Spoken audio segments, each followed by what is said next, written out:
la pantalla agrandada? Ya. Compañera. Bueno, el día de hoy me toca darles el tema de luxación de rótula y yo soy su compañera Isidoro Durán Ingrid. Vamos a empezar recordando un poquito de generalidades de la rótula, y la rótula se clasifica como un hueso sesamoideo y es de este tipo más grande en el cuerpo humano. Pues aquí les puse una imagen en la que quería mostrarles o recordarles de nuevo la anatomía de la rótula, en la que vamos a ver que tiene una forma triangular y en la que podemos encontrar una base. Es como un triángulo invertido, entonces la base se encuentra superior y el vértice está inferior. La rótula se caracteriza por tener dos caras, una anterior y una posterior.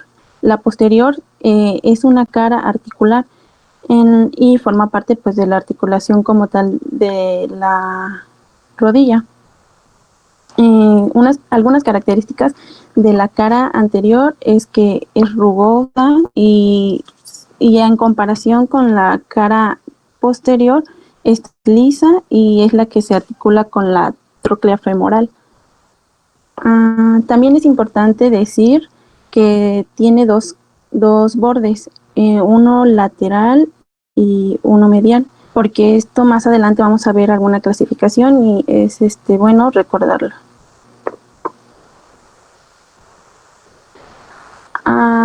También como generalidades vamos a ver algunas estructuras anatómicas importantes en este tema de luxación de la rótula. Y nos vamos a referir a la tróclea femoral, forma parte importante de este padecimiento, y nos va a importar sobre todo la profundidad del surco y de la pared lateral, si está elevada o no, así como porque la tróclea, y dependiendo de su configuración estructural, le va a dar estabilidad a la articulación como tal. Otra estructura importante es el aparato extensor de la rodilla, que lo constituye un estabilizador blando dinámico, y vamos a tener que uno de los más importantes es el vasto medial oblicuo del cuádriceps, así también como todos los ligamentos que lo conforman, pero el que nos interesa aquí y el que se ve involucrado principalmente va a ser el ligamento femoropatelar medial, o también está abreviado como MPFL, y aquí está señalado en la imagen. No sé si pueden ver mi cursor, pero aquí está señalado y se ve muy bien en la imagen porque es una vista lateral.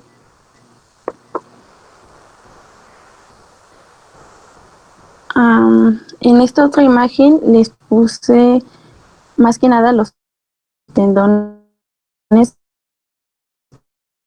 que en la tibia y en el vértice de la rótula, así como el tendón del cuádriceps. También encontramos el tendón femoropatelar medial, los ligamentos cruzados anterior y posterior, y como tal la articulación de la rodilla. También quisiera recordarles un poquito de la irrigación, y la irrigación se da gracias a la anastomosis de las arterias geniculadas superiores, medias e inferiores, y sirven como suministro principal de sangre a la rótula, así como el drenaje venoso, que está dado por las venas subcutáneas de la cara anterior de la rótula, y estas van a drenar a la vena safena interna. Para hablar de su inervación, vamos a recordar que son ramas terminales del nervio cutáneo lateral y del nervio cutáneo anterior, así como el nervio sural lateral y la rama infrapatelar del nervio safeno. Bueno, como tal, destacar funciones de la rótula, y tiene muchísimas porque ayuda como punto de apoyo para aumentar el brazo de palanca del cuádriceps. Esto es lo que le da como soporte y puede llevar a cabo toda la fuerza que ejerce el músculo cuádriceps sobre esta articulación se va a ver estabilizada pues simplemente por la rótula. También otras funciones es que guía las fuerzas de todos los músculos del muslo y el tendón rotuliano. También protege la anatomía profunda de la rodilla y al tendón cuádriceps de las fuerzas de fricción. Aumenta la capacidad hacia las fuerzas de compresión del aparato extensor y la estabilidad de la articulación de la rodilla. Aproximadamente el 60% adicional de la fuerza para ganar en los últimos 15 grados de la extensión de la rodilla.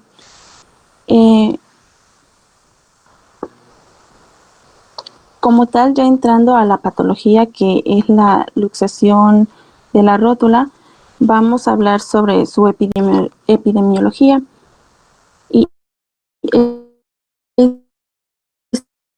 esta patología joven, ya sean adolescentes o adultos jóvenes, y ocupa el 3% de las lesiones traumáticas de rodilla.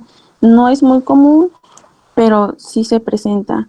Como incidencia tenemos que aparece en 7 de cada 100,000 personas, pero esto es en general a cualquier edad, pero tenemos que tener en cuenta que hay un pico de incidencia en la segunda década de la vida.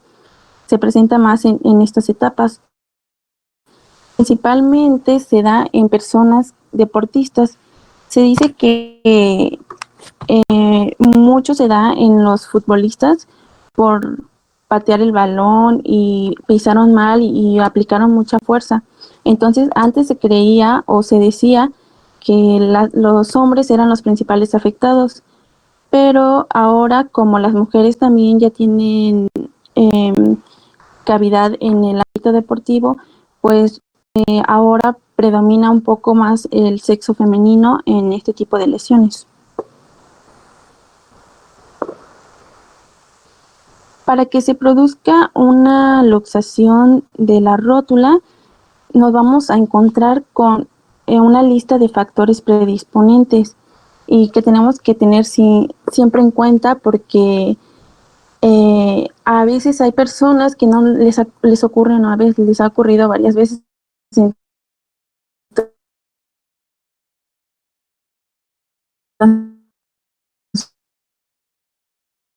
rótula como el aumento del ángulo Q. Y este ángulo está representado en la imagen, se los puse ahí a un ladito. Y vamos, para medir este ángulo, tenemos que trazar una serie de líneas. En la primera, en la línea que está verde, se traza a partir de la espina ilíaca anterosuperior y esta se va a proyectar hacia el centro de rótula. La siguiente línea que aparece en rojo, esa la vamos a obtener a partir del centro de la rótula y la vamos a proyectar hacia la tuberosidad anterior de la tibia. Y es así como vamos a medir entre estas dos líneas el ángulo que se forma. Vamos a tener que el ángulo normal para los hombres va de los 10 a los 15 grados y para las mujeres de 10 a 19 grados.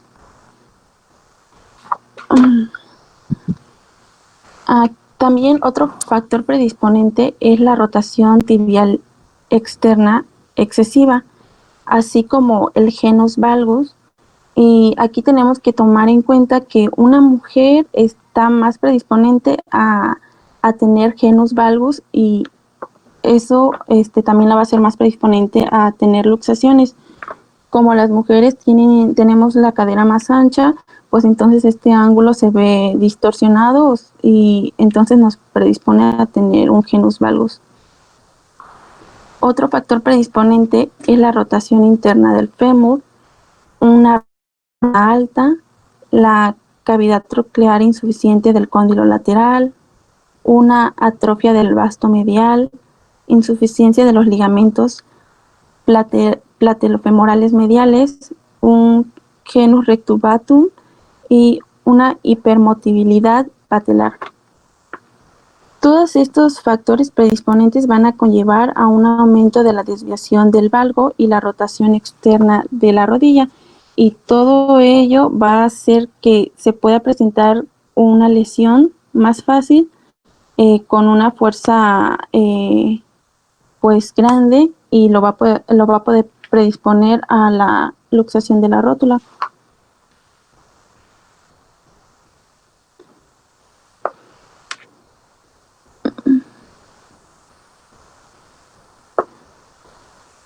Uno de los factores predisponentes que también se encuentran es la displasia de rótulas, pero en este caso, cuando hablamos de displasia de la rótula, no nos referimos, como alguien podría pensar, como a cáncer, una, a una de estas situaciones que predisponen a un tipo de cáncer, o que hay modificación del tejido. Más bien nos referimos de displasia a un desarrollo anormal en el que se ve afectado la forma y la función de la rótula. Entonces, para saber si una persona tiene una displasia de rótula, pues se han descrito ya diferentes tipos.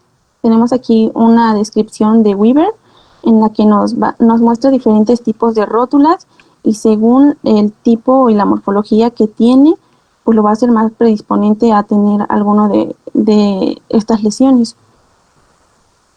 En el tipo 1 se encuentra la cara medial y lateral, son completamente iguales o lo más parecido, pero este tipo de rótula solamente la tiene el 10% de la población. El tipo 2, la cara medial,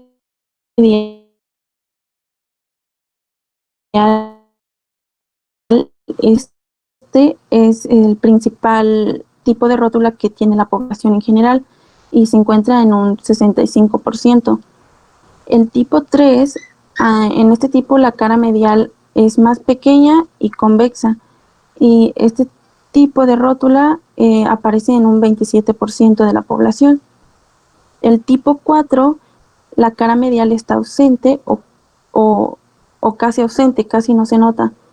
Y por último también hay un tipo 5 que es la configuración de Jagger-Hood, la cara medial, y no tiene cresta central y existe subluxación lateral. Esta podríamos decir que es la más grave. Y como dato, entre más va aumentando el tipo, mayor es el riesgo de que exista la posibilidad de una luxación de rótula. Es por eso que al inicio les recordaba cómo estaba conformada la rótula, pero vemos que realmente la mayoría de personas está en un tipo 2.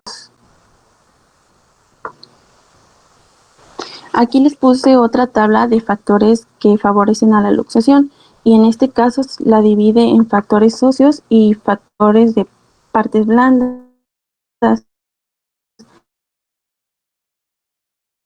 Como factor de rótula, la lateralización de la tibia, el genus valgo, anteversión femoral, torsión de la tibia, pero de tipo externa, subastralgia varizada y tibia vara. Y los factores de partes blandas se encuentra la patela alta, la hiperlaxitud ligamentosa, la retracción del retináculo lateral, hipoplasia del fascículo oblicuo del vasto medial y rótula del ligamento.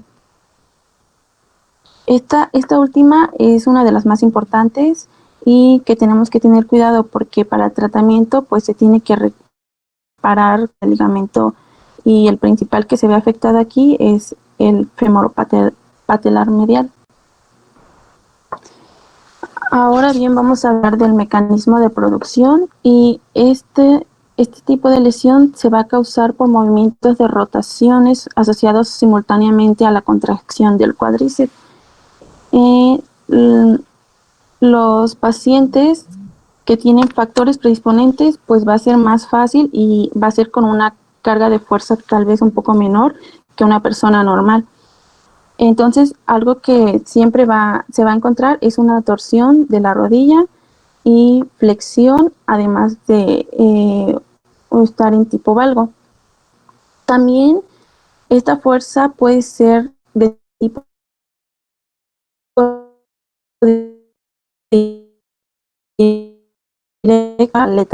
lateralización de la rótula y entonces va a provocar que se salga de su lugar normal. Aquí en la imagen, no sé si logran notar, no se ve muy bien, pero se ve que la rótula se ha desplazado mucho y se encuentra lateral. Y esta persona pues se dedica al deporte, entonces puede que tenga ya factores predisponentes por su ocupación. También vamos a comentar que existen tres tipos de luxación. Una lateral, que es la más común y de la que se está basando la exposición, pero también se encuentra la medial y la intraarticular. En la luxación lateral es la más frecuente, como les dije, y esta se lleva a cabo por la rotación interna forzada del fémur sobre la tibia fija en el suelo en rotación externa y la rodilla se encuentra en flexión. En estos pacientes que sufren este tipo de luxación van a sentir que la rótula se desplaza de su sitio, además de que se ve una deformidad evidente. Esto los va a llevar a contraer el cuádriceps de que algunos pacientes se reduzca por sí sola con solo contraerlo y esta luxación va a regresar o se va a reducir espontáneamente, pero hay otros tipos en los que no los hace. La inestabilidad medial, esta es muy rara y es principalmente de tipo iatrogénica, congénita o traumática asociada a atrofia del cuádriceps. La luxación intraarticular, esta es más rara que la medial y esta es muy poco frecuente y se asocia más a los adolescentes varones. Se produce por abulsión de la rótula desde el tendón del cuádriceps con la rotación de la rótula alrededor del eje horizontal y de forma que el polo proximal se sitúa en la escotadura intercondilia. Entonces vamos a ver que en estas luxaciones es frecuente el derrame articular hemartrósico con desgarro de los estabilizadores del retináculo medial. Entonces, tenemos que siempre pensar que si la articulación está inflamada y se ve muy grande, la lesión tal vez fue muy fuerte y probablemente nos encontremos con una hemartrosis. Además de que el ligamento patelofemoral medial es el principal estabilizador pasivo y es el que se encuentra principalmente afectado en este tipo de lesiones. Y tenemos que el porcentaje de los casos que se asocian a fracturas osteocondrales es del 5%. Entonces, cuando vemos de rótula, hay posibilidad de que también se encuentre asociado a una fractura osteocondral. Entonces hay que tomar en cuenta esto porque no podemos dejar al paciente así con su fractura.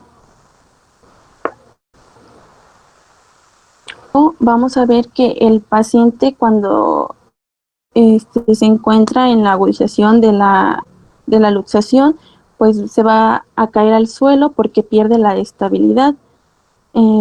Este cuadro se caracteriza porque se encuentra con un dolor muy fuerte y va a predominar mientras la rótula esté luxada. También vamos a ver una notable deformidad en, en la luxación y se puede notar realmente cómo se ve la forma anatómica de la rótula y está desplazada a un lado. así como también vamos a ver que el paciente va a tomar una actitud antiálgica y esta actitud antiálgica principalmente es inflexión. A la exploración física vamos a ver que, como les comentaba hace rato, pues la mayoría de los casos se reducen espontáneamente y va a depender de las personas y de los factores de riesgo que tengan, pero también eso es lo que facilita un poquito pues la reducción también de los casos en los que no se hace espontáneamente. El 20% de estos casos sí necesitan que un especialista, que al personal médico ayude a la reducción. La hemartrosis se presenta como segunda causa traumática. Entonces hay que tener en cuenta que como en la imagen que les muestro aquí, pues habla de una probable hemartrosis. Y en este caso, pues tenemos que tomar medidas terapéuticas para esto. Podríamos drenarlo. Y esta hemartrosis se da debido a la lesión de las estructuras estabilizadoras y por posible lesión osteocondral. Entonces, si tenemos una hemartrosis, hay que tomar en cuenta otro tipo de lesiones, principalmente la osteocondral.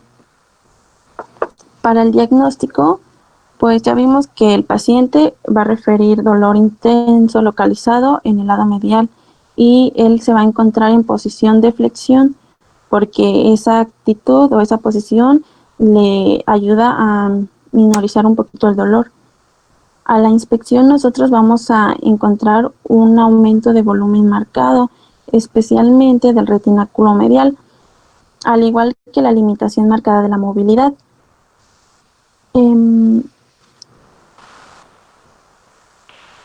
Nosotros cuando veamos a un paciente, él se va a dar cuenta de lo que le pasó, entonces va a referir la luxación del lado medial y esto es porque probablemente esté afectado el ligamento patelofemoral medial y va a haber un desplazamiento lateral de la rótula, el cóndilo femoral medial sea más prominente.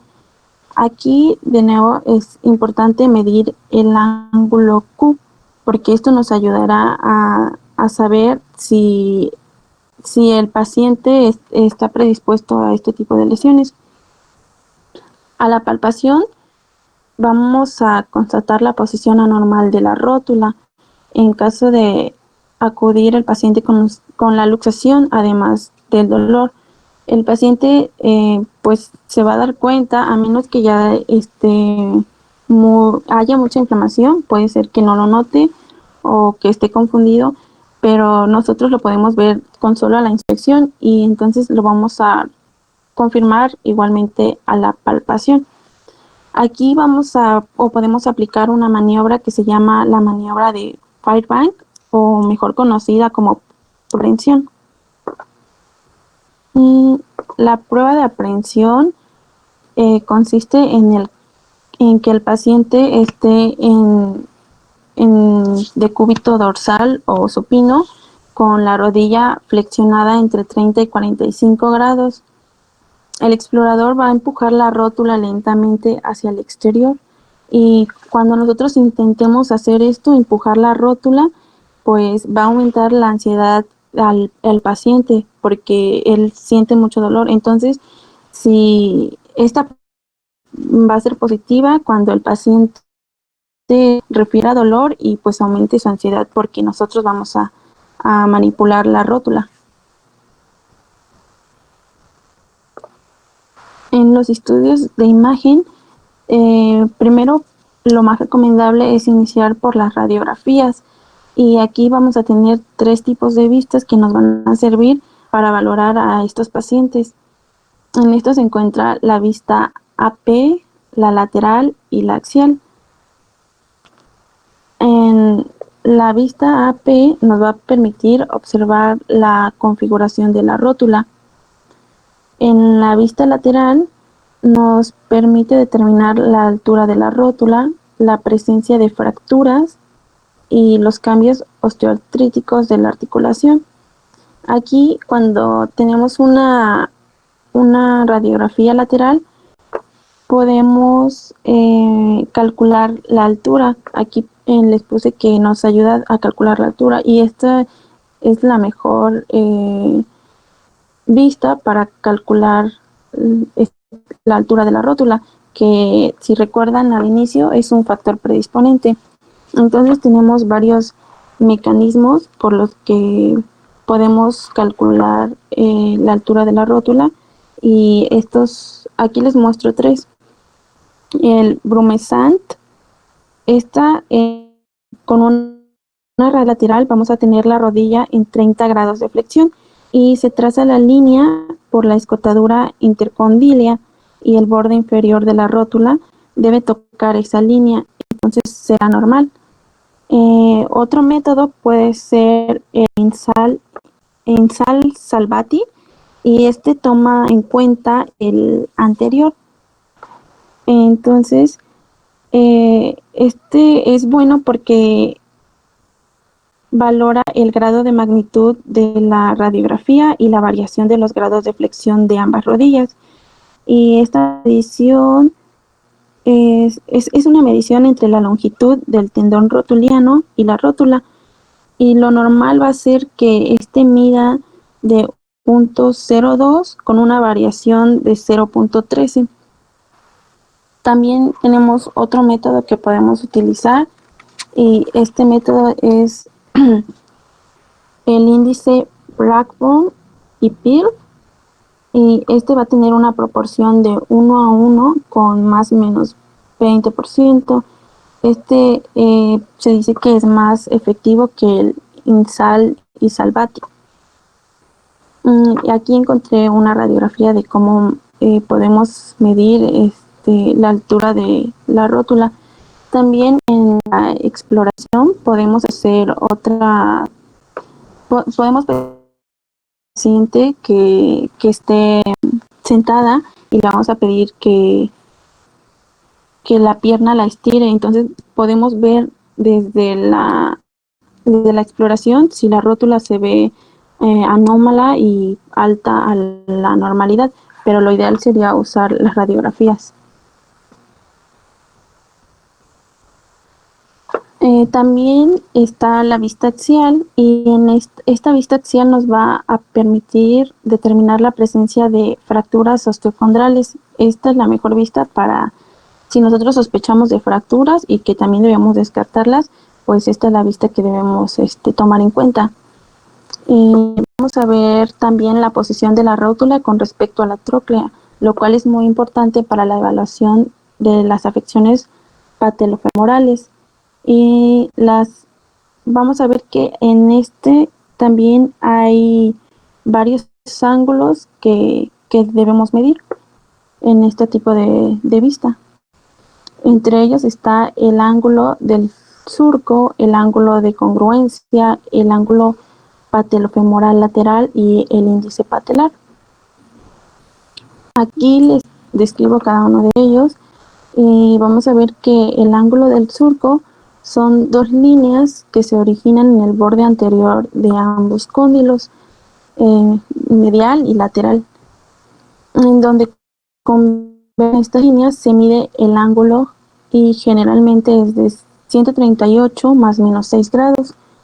En incongruencia patelofemoral aumenta significativamente.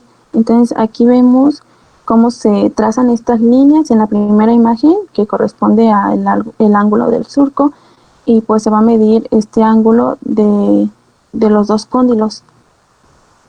El ángulo de congruencia, tiene como referencia el ángulo del surco y debe considerarse punto cero como la mitad del ángulo que dividiendo del mismo en dos. Por ejemplo, tenemos el de arriba, el ángulo del surco, y en ese nos vamos a basar. Entonces vamos a trazar nuestro punto cero pasando por la mitad de la rótula.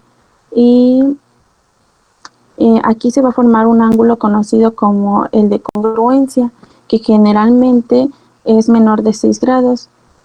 Cuando el ángulo es mediano el valor es negativo y cuando se localiza lateralmente al mismo, el valor es positivo. Si existe incongruencia, el valor del ángulo se acerca a cero o se hace positivo. El ángulo patelofemoral lateral está formado por dos líneas, una línea intercondilar y otra que pasa por el borde lateral de la rótula. Normalmente este ángulo debe abrirse lateralmente. Y aquí está representado también con la imagen cómo podemos medir este ángulo.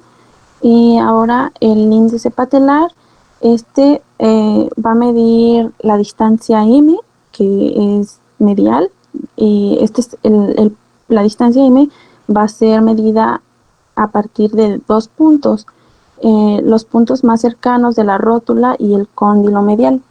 Y también vamos a usar el punto L, y se va a medir de dos puntos entre la rótula y el cóndilo, pero ahora va a ser el lateral. Posteriormente vamos a calcular la proporción del punto ML y tiene que ser menor o igual a 1.6.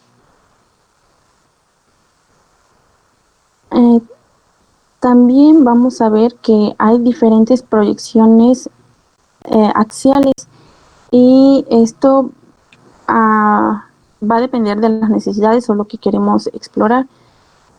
Por ejemplo, que se encuentra con la rodilla flexionada a 55 grados es la proyección de Hoxton, y permite medir el ángulo del surco y el índice rotuliano. Estos van muy de la mano con los anteriores y nos van a ayudar a medir estos ángulos. También existe otra proyección que se llama la proyección de Merchant, y en esta proyección la rodilla se encuentra flexionada a 45 grados. Esta proyección nos va a permitir medir el ángulo del surco y el ángulo de congruencia. Otra proyección que tenemos en las tipos axiales es la proyección de Laurent. En la rodilla se va a encontrar flexionada a 20 grados y va a permitir medir el índice platelofemoral y el ángulo platelofemoral.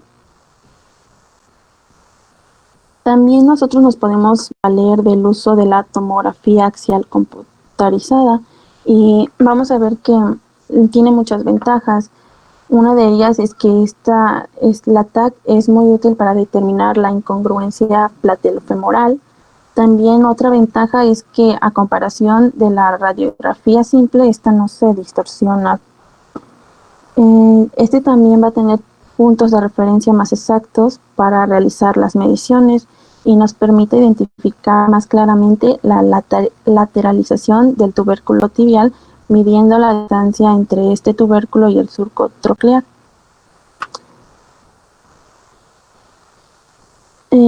Ahora, hablando un poquito sobre la luxación recidivante, la TAC permitir valorar los factores de riesgo de recurrencia.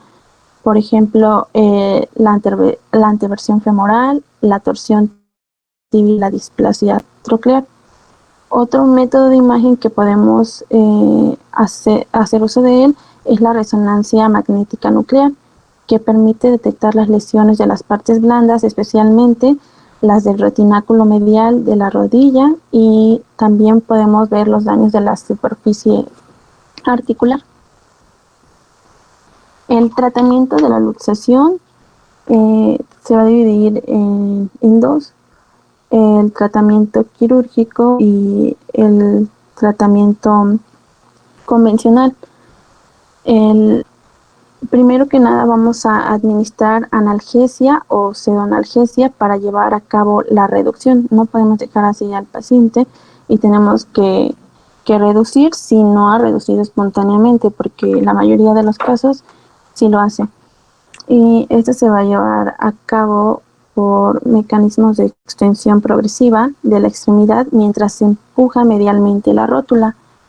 En el caso de presentar derrame articular, se puede realizar la artrocentesis para aliviar los síntomas y facilitar la exploración física y radiológica.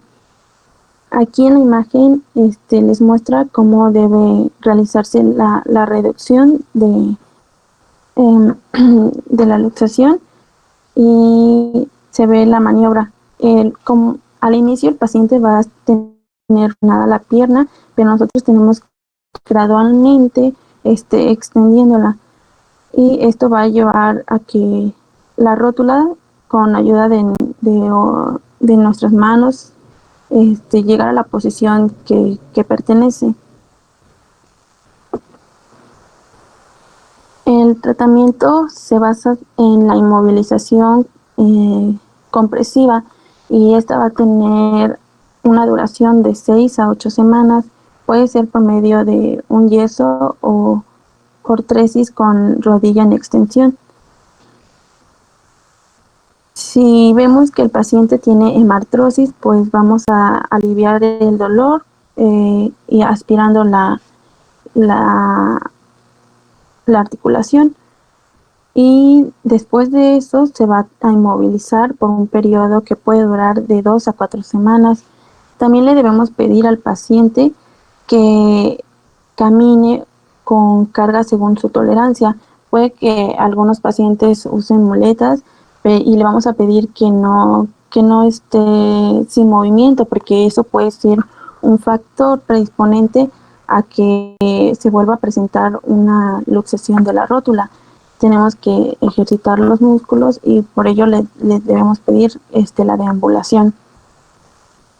También saber que se tienen que realizar ejercicios isométricos durante la inmovilización. En el tiempo que dure la inmovilización, tenemos que pedir al paciente que realice algunos ejercicios para tonificar la musculatura y no permitir que haya una atrofia de los músculos. Esta puede iniciarse inmediatamente después de retirar el vendaje, y podemos ir progresando los ejercicios conforme vaya progresando el tratamiento. Algunos ejercicios que se indican son los de cadena cerrada, que este tipo de ejercicios lo que nos indican es que los miembros no se van a mover, no van a tener tanta movilidad, pero sí se van a contraer los músculos, y entonces va a ayudar al refortalecimiento de la musculatura, así como movilidad pasiva. Los objetivos del tratamiento rehabilitador son restablecer el rango articular completo, como de flexoextensión, y también otro objetivo es establecer el cuádriceps para restablecer el dinámico de la rótula. Entonces es por ello que se llevan a cabo todos los ejercicios y todas estas medidas para que los músculos se encuentren adecuados y pueda volver a retomar su función. También tenemos un tratamiento quirúrgico. Para el tratamiento quirúrgico tenemos un tipo de indicaciones. Entonces vamos a ver que un paciente con presencia de fractura osteocondral es candidato a la cirugía. También el desgarro sustancial de los estabilizadores mediales de la rótula, la subluxación lateral de la rodilla afectada al compararla con la del otro lado, siendo esta normal, la presencia de una segunda subluxación. Esto es importante si el paciente ya tiene varios antecedentes de luxaciones, pues entonces lo que le conviene más a él, y si tiene factores que lo predisponen a este tipo de luxación, pues entonces lo más recomendable es el tratamiento quirúrgico. También los pacientes que no mejoran con el tratamiento de rehabilitación, y los pacientes atletas de alto rendimiento, porque lo que queremos es evitar las futuras recidivas y que vuelvan a tener este tipo de luxaciones. Entonces, si los pacientes están predispuestos a sufrirlo severamente o lo han sufrido, vamos a optar por un tratamiento quirúrgico. El tratamiento quirúrgico consiste en realizar la reparación de los estabilizadores mediales de la rodilla, donde se desempeña un papel muy importante los ligamentos del retináculo medial y el músculo oblicuo medial. Primeramente se debe realizar una evaluación anatòmica detallada de la articulación, para detectar fracturas de tipo osteocondral y luego se procede a la reparación de estas estructuras.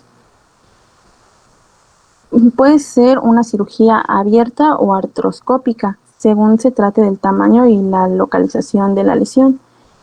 En episodios de luxaciones recidivantes vamos a tener cirugías selectivas para corregir el factor que lo favorece o que lo predispone, ya sea una reconstrucción del ligamento femoropatelar medial o una osteotomía de descenso, así como también podría ser una medialización de la tuberosidad tibial anterior. En caso de que la reparación término-terminal no sea disponible, se opta por usar otras técnicas reconstructivas. Es el caso de usar otros tendones como el tendón semitendinoso, el tendón del cuádriceps o utilizar una pequeña parte del tendón rotuliano, tejido perióstico del lado medial de la rótula y se sutura el extremo dañado de la estructura estabilizadora mediales. Perdón. Estas técnicas deben ser utilizadas cuando el paciente presenta más de 2 episodios de luxación o cuando la medición de la tuberosidad anterior de la tibia por TAC o resonancia magnética nuclear es menor de 20 milímetros. Aquí al final les puse un algoritmo para nosotros guiarnos y saber si vamos a usar un tratamiento quirúrgico o no quirúrgico. Inicia el algoritmo pues con un paciente que se encuentra con una luxación aguda de la rótula. Nosotros lo primero que tenemos que hacer es hacer la exploración física y estudios de imagen como la radiografía en la que vamos a medir todos los parámetros que ya vimos anteriormente. Entonces, la radiografía también nos va a servir para descartar si hay una fractura o una lesión osteocondral. Entonces, en caso de que sí haya fractura, pues definitivamente el tratamiento será quirúrgico. En caso de que no hubiera fractura, vamos a cerciorarnos si hay hemartrosis. Si no hay hemartrosis, vamos a empezar a tratar con inmovilización de 3 a 6 semanas y la rehabilitación. En que haya hemartrosis, vamos a usar la resonancia magnética para valorar afectación articular. Y si hay una lesión osteocondral, pues el tratamiento será quirúrgico. Como complicaciones de la luxación de la rótula, vamos a tener que es muy común que hayan recidivas de la luxación y el riesgo es mayor en los pacientes menores de 20 años después del primer episodio. Si un paciente empezó muy chico con este tipo de luxaciones, es muy probable que siga teniendo recidivas porque tiene factores que lo predisponen a esto. Y esto es una indicación para la intervención quirúrgica. Otra complicación es la pérdida de movilidad de la rodilla. Esta se puede presentar como resultado de una inmovilización prolongada y la intervención quirúrgica puede dar lugar a las adherencias con la consiguiente artrofibrosis.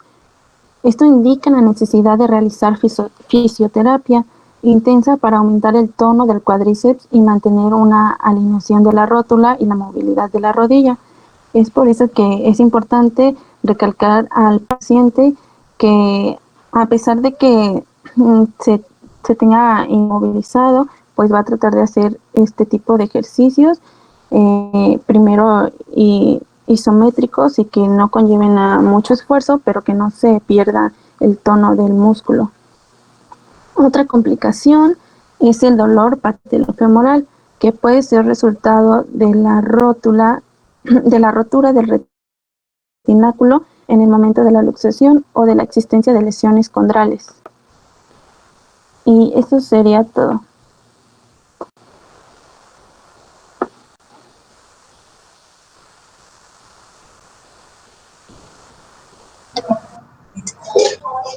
Muy bien, Isidoro Durán. ¿Tienen alguna pregunta alguien de sus compañeros? Tú, Fernanda, ¿tienes pregunta? Despiértate, ya amaneció.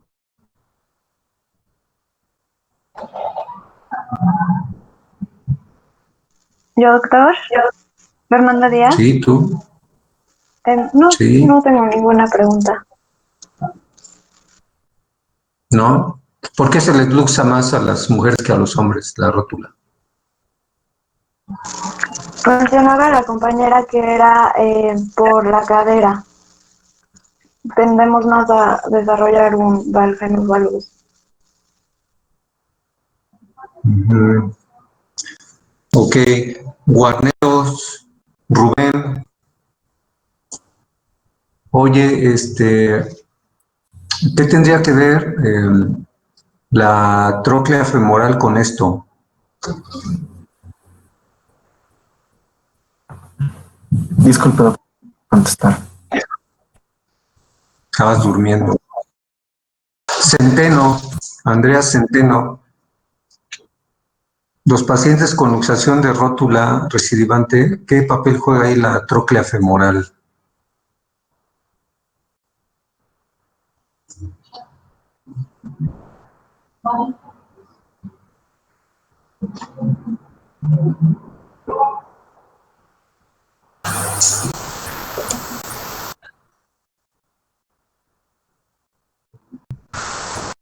No recuerdo qué dijo la compañera, doctor.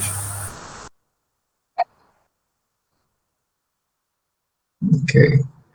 Bueno, pues el manejo de los pacientes con luxación de rótula tiene dos vertientes. De manera inicial, si es una luxación primaria, pues la tienen que reducir. Afortunadamente se reduce muy fácil.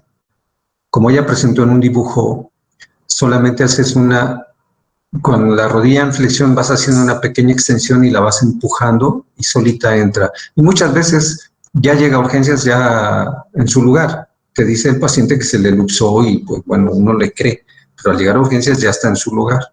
Se reduce bastante fácil, pero a veces también se luxa bastante fácil.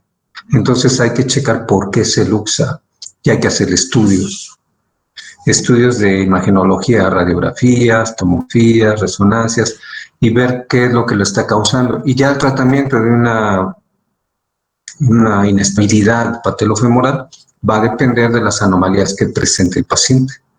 Si no tiene anomalías óseas, si tiene una buena patela, tiene un ángulo de la tróclea femoral, entonces podemos manejarle partes blandas. Acuérdense que se va hacia la luxación, en más del 90% son hacia la lateral.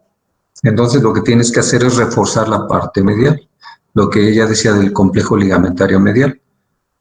¿Y qué se hace? Pues se hace una aplicatura de la cápsula, se hacen unas plastías con injertos tendinosos del mismo paciente, todo con la finalidad de jalar la rótula hacia la parte medial. El retináculo lateral, por artroscopía. Y bueno, si ya tuviera alguna anomalía ósea, entonces le tienes que hacer una trocleoplastía, que es hacer un surco en esa troclea plana, hacer un surco para que sirva de tope, para que no se luxe. Sí, bueno, muy bien. Nos vemos mañana. ¿Y qué tema vamos a ver mañana?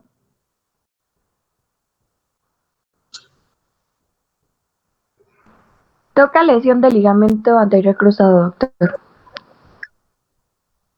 Ok, es un buen tema. Nos vemos mañana. Estudien.